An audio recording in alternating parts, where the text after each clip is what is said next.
Isang magandang araw po sa inyong lahat. Latest weather update po muli tayo, October 19, 2023. Araw po ng Huwebes, pero bago po tayo magsimula, hihiling lamang po ako ng isang like bilang suporta po sa ating YouTube channel. So patuloy po natin binabantayan.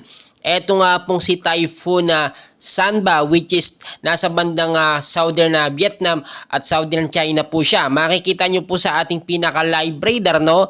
Ang lakas po nitong si Typhoon Sanba ngayon ay pumalo na nga po sa 65 kilometers per hour.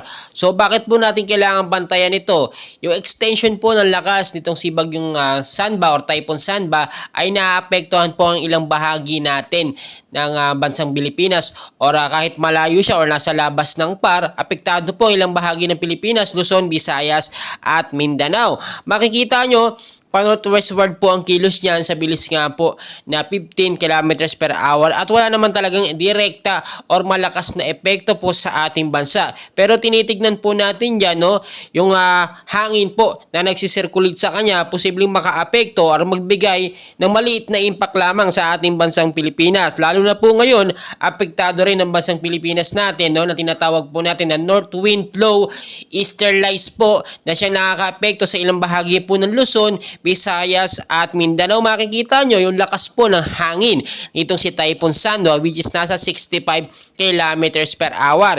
Yung direksyon niya po, papalayo po siya, pa-south po siya, no? Nasa bandang southern Vietnam siya at talagang nakikita nyo palayo na po ito ng palayo.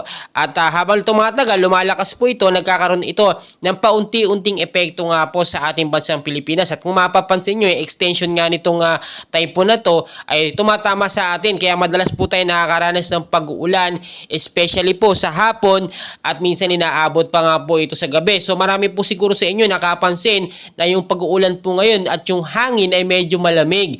Yan po yung tinatawag po natin na easterlies na siya nga po nagpapaulan sa hapon at sa gabi. Hanging amihan po yan at hindi na po hanging habagat. Malamig po ang hanging amihan dahil nga po kapag bare months, inaabot po yan, no, at lumalagpas pa yan ng Desyembre, no. Minsan umaabot yan hanggang Enero, hanggang Pebrero pinakamatagal po na easterlies natin. So i-enjoy natin yung malamig na panahon. Pero it doesn't mean na hindi tayo maghahanda.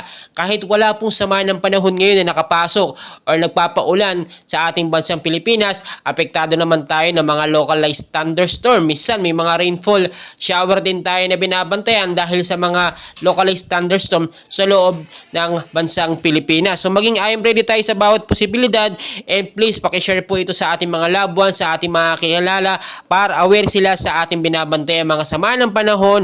Maraming salamat po at magandang umaga po sa inyong lahat.